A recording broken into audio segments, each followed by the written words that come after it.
एक मर्तबा बुलंद आवाज से जनाब सैयदा की अज़मत पर सलावत पढ़े आप सब।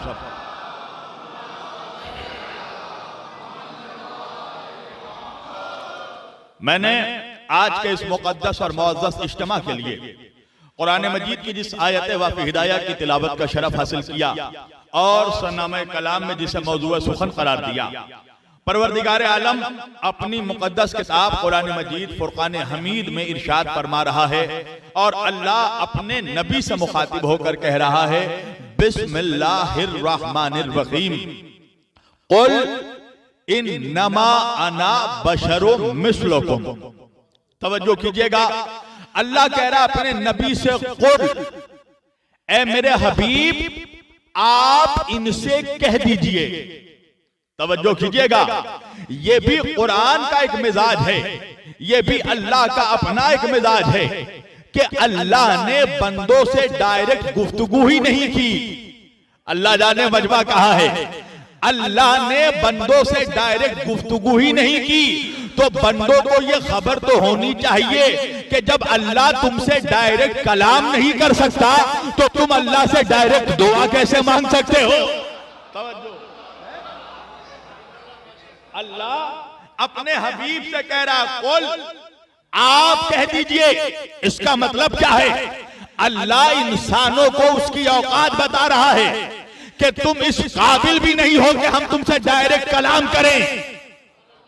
तवज्जो, हबीब आप कहिए, कहीं कहा कुल हुवल्लाहु अहद, कहीं कहा कुल ला असलकुम। इस आयत में कहने लगा, कुल मेरे हबीब आप कहिए क्या, इन्नमा अना बशरुम मिस्लुकुम, मैं तो तुम्हारे जैसा बशर हूं। तवज्जो कीजिएगा, मैं तुम्हारे जैसा बशर हूं। परवरदिगार अपने हबीब से क्यों कहलवा रहा है? खुद कह दे कि मोहम्मद तुम्हारे जैसा बशर है। तवज्जो कीजिएगा, अल्लाह ने नहीं, अल्लाह ने कहा नहीं हबीब से कहलवाऊंगा। अगर मैं कहूंगा तो मौलवी इसको हुज्जत समझ लेगा। हबीब तुम कहो ताकि पता चले ये हुज्जत नहीं इनके सारी है। अल्लाह हू अकबर, अल्लाह हू अकबर। ऐसे तो कौले रसूल हुज्जत है, मगर खुद को जब तुम इन्हें अपने जैसा बताओगे तो ये तुम्हारी इनके सारी होगी। कुल इन्नमा अना बशरुम मिस्लुकुम, तुम कह दो कि मैं तुम्हारे जैसा बशर हूं। परवरदिगार ये कहने की जरूरत क्या है? क्या मजमा देखकर नहीं जानता कि ये बशर है? भैया मैं मिंबर पर बैठा हूं ना, कोई है इस मजमे में जो मुझे जिन समझ रहा हो? बताएं, कोई है इस मजमे में जो मुझे जिब्रील समझ रहा हो, फरिश्ते समझ रहा हो? कहा नहीं मौलाना। मैंने कहा भाई वजह क्या है, जिन क्यों नहीं समझते? कहा आपकी आंखों में आग नहीं झलक रहा है। तवज्जो कीजिए, इतना तो हर इंसान जानता है। अच्छा भाई फरिश्ता क्यों नहीं समझ रहे हो? कहा मौलाना आपके बालों पर नहीं है। अरे तवज्जो कीजिएगा, तो देखने वाले को ही समझ में आ रहा है कि एक इंसान खतीब है जो मिंबर पर बैठा है। तो क्या अरब के बद्दुओं को यह दिख नहीं रहा था कि मोहम्मद इंसान है? तो कहने की जरूरत क्या थी कि मेरे हबीब कह दीजिए कि आप इनके जैसे बशर हैं। तवज्जो, तो पता चला कि कुछ ऐसे लोग थे अरब में जो मोहम्मद को बशर नहीं समझते थे। अल्लाह जाने मजमा कहा है। तवज्जो कीजिएगा, कुछ ऐसे लोग थे जो ये समझने लगे थे कि भाई ये कुछ भी हो सकते हैं, बशर नहीं हो सकते। बशर भूखा रहकर दूसरों को खाना कैसे खिला सकता है? बशर अपने पेट में पत्थर बांधकर गुजारा कैसे कर सकता है? जो उंगली के इशारे से चांद के टुकड़े कर दे, जो फकीरों को सारा माल तकसीम कर दे, वो खुद फाके में कैसे जिंदगी गुजार सकता है? तो लोग समझने लगे ये बशर नहीं खुदा है। तो अल्लाह ने कहा मेरे हबीब आप बताइए कि मैं तुम्हारे जैसा बशर हूं। तवज्जो भाई, तुम भी आंखों से देखते हो, मैं भी आंखों से देखता हूं। तुम भी कान से सुनते हो, मैं भी कान से सुनता हूं। तुम भी हाथों का इस्तेमाल करते हो, मैं भी हाथ से खाता हूं। तुम भी पैरों से चलते हो, मैं भी पैरों से चलता हूं। मगर अल्लाह ने कहा मेरे हबीब, मगर साथ साथ इन्हें इनकी हद भी बता दीजिए। मा उहा इलैया मुझ पर वही आती है, तुम पर नहीं आती है। अल्लाहु अकबर, अल्लाहु अकबर। मेरे हबीब इनको ये भी साथ में बताइए, मा उहा इलैया, मुझ पर वही आती है, तुम पर नहीं आती। अच्छा, अब आज के जमाने में इस आयत को बुनियाद बनाकर कुछ जाहिल नहीं, मैं उन्हें जाहिल नहीं कहूंगा, कुछ मनहूस लोग जो आज नबी को अपने जैसा बताने लगे हैं, वो असल में आयत का आधा मजमून तो पढ़ते हैं, आधा भूल जाते हैं। तवज्जो कीजिएगा, जब आधी बात को आप समझेंगे तो यही नतीजा होगा। एक नौजवान कहने लगा, मौलाना मैं तो नमाज नहीं पढ़ता। क्यों नहीं पढ़ते मेरी जान? कहा अल्लाह कुरान में कह रहा है नमाज के करीब मत जाओ, ला तक़रबु सलात, नमाज के करीब मत जाओ। मैंने कहा आयत खोल के देखा तो पता चला आधी आयत पढ़ी थी। मैंने कहा आयत में आगे नहीं पढ़ा, अंतुम सुखरा, जब तू नशे की हालत में हो। मैंने कहा ये तो पढ़ लिया, कुल इन्नमा अना बशरुम मिस्लुकुम, ये नहीं पढ़ा मा उहा इलैया, मुझ पर वही आती है। मतलब क्या है? मेरे नबी ने ये तो कहा कि मैं तुम्हारे जैसा बशर हूं, मगर ये नहीं कहा कि तुम भी मेरे जैसे बशर हो। अल्लाह जाने मजमा कहा है। तवज्जो कीजिएगा भाई, एक बात बताइए, मैं यहां पर बैठकर अगर खुद को जाहिल कहूं तो क्या आप भी मुझको जाहिल कहेंगे? नहीं। क्यों? मेरा खुद को जाहिल कहना ये मेरी इनकिसारी है। जाहिल हूं नहीं। अगर जाहिल होता तो कलकत्ते से मजलिस पढ़ने यहां नहीं बुलाया जाता, जाहिलों को मिंबर पर नहीं बैठाया जाता। जब आया हूं तो कुछ तो जानता हूं, कुछ तो इल्म है बाबुल इल्म के सस्ते में कि यहां पर बुलाया गया। तो मेरा खुद को जाहिल कहना ये मेरी इनकिसारी है, ये सच्चाई नहीं है। मैं खुद को जाहिल कह सकता हूं, आप नहीं कह सकते। भाई नहीं पहुंच रहा है मजमा। चलिए एक मिसाल समझाने लगा हूं मैं।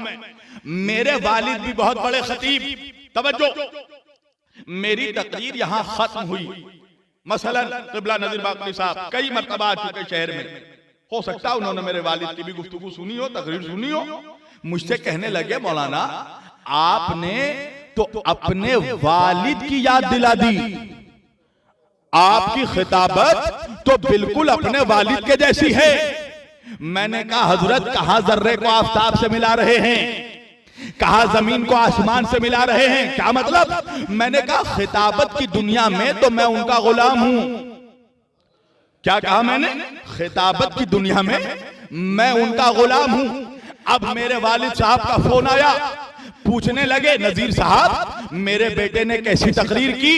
नजीर साहब कहने लगे सुभान अल्लाह, आपके गुलाम ने बहुत अच्छी तकरीर की। सुभान अल्लाह, आपके गुलाम ने बहुत अच्छा खुतबा दिया।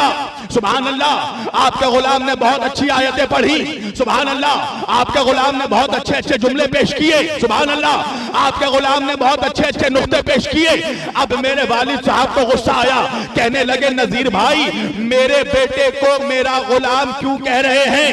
नजीर भाई कहने लगे कि आपके बेटे ने खुद कहा है कि वो आपका गुलाम है। मेरे वालिद ने कहा नजीर भाई आपकी बात समझ में नहीं आती।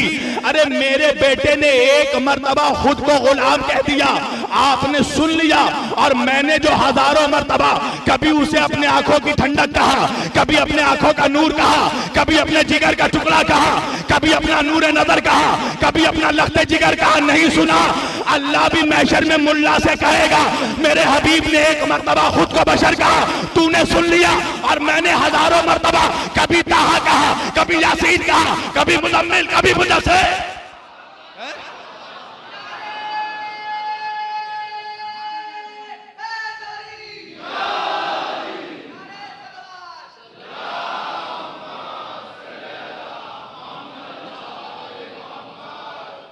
मैंने हजारों मर्तबा कभी ताहा कहा, कभी यासीन कहा, कभी उसने चेहरा दिखाया तो वह शम्स कह दिया, कभी उसने जुल्फे सवारी तो वह नज्म कह दिया, कभी वो खुले बालों में निकला तो वह लैल कह दिया, कभी मुदम्मिल कहा, कभी मुदस्सिर कहा, कभी सराजन मुनीरा कहा। तूने नहीं सुना? तवज्जो। अच्छा मुझे एक बात बताइए, मुसलमानों का मजमा है और मेरी तकरीर बिला तफरीक़े मजहबो मललो मिल्लतो अक़वामो अदियानो तहरीकात होती है। तमाम आलम इस्लाम अक़वाम आलम से मेरा खिताब है, ये बताइए कि आपने आज तक ऐसे बहुत से मनहूस देखे होंगे जिसने कहा हो नबी हमारे जैसे, मोहम्मद हमारे जैसे। अच्छा, मोहम्मद है सैयदुल अंबिया, तमाम नबियों के सरदार। क्या मतलब? आदम अपनी उम्मती, अपने उम्मत के नबी तो हैं मगर मेरे नबी के उम्मती हैं। अल्लाह अकबर, जुमला सुनिए भाई। मूसा अपनी उम्मत के नबी तो हैं मगर हमारे नबी के उम्मती हैं। इब्राहिम अपनी उम्मत के नबी तो हैं मगर हमारे नबी के उम्मती हैं।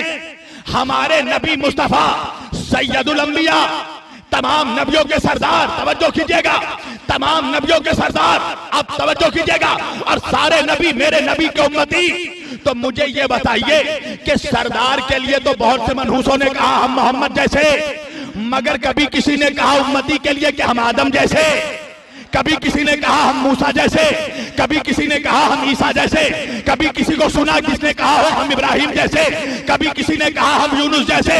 क्या नहीं मौलाना, किसी ने नहीं कहा कि हम नूह जैसे। वजह क्या है? अगर ये कह दिया कि हम नूह जैसे तो पब्लिक कहेगी कि तूफान में कश्ती चलाकर दिखाओ।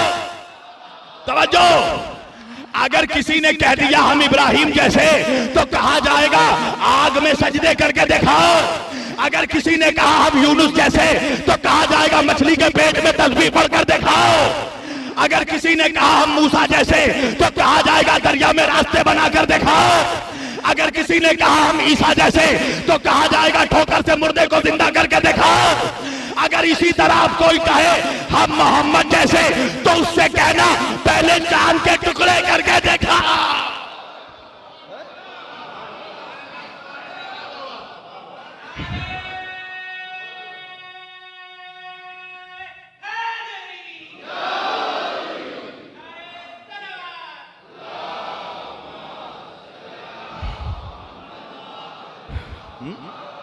पूरी तवज्जो, आज तक कोई नहीं मिला जिसने कहा हो हम आदम जैसे, हम मूसा जैसे, और उस सरवरे अंबिया का मुकाबला कर रहा है जो शहर मदीनत, जो मदीनतुल इल्म है, जो इल्म का शहर है? पूरी तवज्जो कीजिएगा। और अफसोस तो ये होता है गैर तो गैर टोपी और कोट और टाई लगा के मनहूस कहता है कि वो तो अनपढ़ थे। यानी आप देखिए मुसलमानों का मेयार किस नाले पे आ गया है? मैं एक चर्च के करीब मेरी तकरीर हो रही थी तो वहां कुछ ईसाई भी खड़े थे। मैंने कहा पता इनमें हमें फर्क क्या है? का क्या फर्क है? मैंने कहा इन्होंने जब अपने नबी की अजमत बयान की तो अपने नबी को इतना बढ़ाया, इतना बढ़ाया, इतना बढ़ाया कि खुदा का बेटा बना दिया। और हम मुसलमानों ने जब अजमत बयान की तो इतना घटाया, इतना घटाया, इतना घटाया कि बड़ा भैया बना दिया। आप सोचिए। और मनहूसों को रिश्ते की भी तमीज नहीं है, नबी को भाई कहता है और बीवी को अम्मा कहता है। उस मनहूस को बताइए कि अम्मा का शौहर भाईजान नहीं अब्बा जान होता है। अजीबो गरीब आप थॉट्स देख रहे हैं, फिक्र देख रहे हैं। यानी क्या हो गया मुसलमानों को? अपने नबी की अजमत को मजरूह करने लगा, अनपढ़ कह दिया, नाऊज़ु बिल्लाह। तो भाई कुरान कैसे पहुंचाया? कहा वो उनका मेमोरी बहुत शार्प था। समझ गए ना? आपके हिंदुस्तान का एक लौता नालायक है और अब नाम मत पूछिएगा, मिंबर से नालायकों का नाम नहीं लिया जाता। उससे जब पूछा गया कि तूने किस बेस पर नबी को अनपढ़ कहा, तो कहने लगा नाऊज़ु बिल्लाह मेमोरी बहुत शार्प थी, जिब्रील आयत लेकर आते थे उनको याद हो जाता था और फिर वो अपने कॉम्पेनियंस को, अपने सहाबा को सुनाते थे, सहाबा लिखते थे। मैंने कहा ये जमाने की पहली यूनिवर्सिटी है जिसमें स्टूडेंट्स को लिखना पढ़ना आता है, प्रोफेसर अनपढ़ है। नाऊज़ु बिल्लाह। आप सोचिए ये अजीबोगरीब बात है। वजह क्या? वजह क्या? आप दलील सुनिए, दलील सुनिए, इन जलील लोगों की दलील सुनिए। कहने लगे अनपढ़ क्यों है? कहने लगे वजह यह है कि मक्के की किसी यूनिवर्सिटी में नहीं पढ़े थे, मक्के के किसी स्कूल में नहीं पढ़े, मदीने के किसी कॉलेज में नहीं पढ़े, मदीने की किसी यूनिवर्सिटी में नहीं पढ़े, इसलिए अनपढ़ हो गए। अच्छा ये बताइए, मुझे यहाँ पर खड़े होकर कोई कहने लगे भाई शब्बीर वारसी अनपढ़ है, आप पूछेंगे मेरी जान दलील क्या है? कहने लगे उज्झारी के किसी स्कूल में नहीं पढ़े हैं, दिल्ली की किसी यूनिवर्सिटी में नहीं पढ़े हैं, तो भाई मजमे से ही लोग कहेंगे ना जाहिल वो नहीं तू है। अगर इनका इल्म चेक करना है तो इनके शहर में जाकर चेक कर, जहां से ये आए हैं। तवज्जो कीजिएगा, तो इन मनहूसों को बताओ नबी का इल्म चेक करना है तो मक्के मदीने की गलियों में नहीं अर्श पर जाना पड़ेगा, जहां से आया है मेरा नबी। अल्लाह खुद कहकर भेज रहा है रहमान अल्लमल कुरान खलक़ल इंसान अल्लमहुल बयान, वहां से इल्म लेकर आया है मेरा नबी। तवज्जो कीजिएगा, तो कोई नहीं जो मेरे नबी के जैसा हो। दलील ये है एक तो पहली बात के इल्म का मुकाबला कोई नहीं कर सकता, मेरे नबी के इल्म का मुकाबला तो आप छोड़ दीजिए, मेरे नबी के जिस्म का मुकाबला कोई नहीं कर सकता। 24 मौजज़ात कम अज कम 24 मौजज़ात कम अज कम मुहद्दिसीन ने जिस्मे मोहम्मद के लिखे हैं। मेरे इल्म के अकॉर्डिंग, मेरी रिसर्च के अकॉर्डिंग कम अज कम 24 मौजज़ात लिखे हैं मेरे नबी के जिस्म के। उसमें से एक मौजज़ा तो बड़ा मशहूर है जिसे आप सब जानते हैं, क्या? मेरे नबी के जिस्म का साया नहीं था। तवज्जो, मेरे नबी के जिस्म का कोई साया नहीं था। और साया कैसे हो आप मुझे बताइए। भैया ये लाइट जल रही है, रोशनी आ रही है, रात का वक्त होता तो तमाम लाइटें जलती, सामने से भी रोशनी आती। तवज्जो कीजिएगा, तो ये लाइट जो यहां पड़ रही है मेरे ऊपर और मैं बैठा हूं मिंबर पर, तवज्जो, ये मिंबर है लकड़ी का, है ना? ये अगर दीवार आप हटाकर देखें तो इस दीवार के पीछे इस मिंबर का इमेज अक्स क्रिएट हो रहा है, साया बन रहा है। वजह क्या है? रोशनी है, नूर है, लतीफ मादा। लतीफ जब कसीफ से टकराता है तो साया बनता है। नहीं समझा पा रहा हूं मैं। अगर ये मिंबर लकड़ी का नहीं होता, शीशे का होता, तो नूर इससे गुजर जाता। वजह यह है कि शीशा भी है लतीफ, तो जब लतीफ से लतीफ टकराता है तो साया नहीं बनता। जब रोशनी से रोशनी टकराएगी तो साया नहीं बनेगा। तो सूरज का नूर जब नूरे मोहम्मदी से टकराता था तो साया नहीं बनता था। एक सलावत पढ़े मोहम्मद वाले मोहम्मद पर।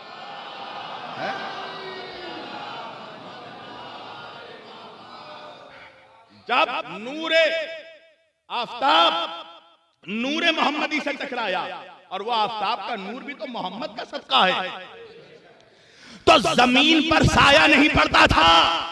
और मुसलमानों, एक और बुनियादी वजह बताऊं मैं, पूरी तवज्जो, सारे मुसलमानों के लिए मेरा खिताब। एक तो बुनियादी वजह ये थी और खास वजह एक ये थी। अब तुम मुझसे पूछोगे ना, नूर तो थे मगर भेजा तो लिबासे बशरियत में, तो साया तो बनना चाहिए था, इसलिए कि पैकर मिट्टी का था, फिर भी साया नहीं बना। वजह क्या है? वजह यह है कि अगर नबी के जिस्म का साया होता तो नबी के साथ चलने वाले नबी के सहाबा का कदम नबी के साये पर पड़ता। तो कुदरत को यह भी गवारा नहीं था कि नबी के सहाबी का साया भी नबी के सहाबी का कदम नबी के साये पर पड़े। तो मनहूस किस तरह सहाबा का अहले बैत से मुकाबला करता है? अरे सहाबी वो है जिसका कदम नबी के साये पर ना पड़े, अहले बैत वो है जिसका कदम नबी के कांधों पर पड़े।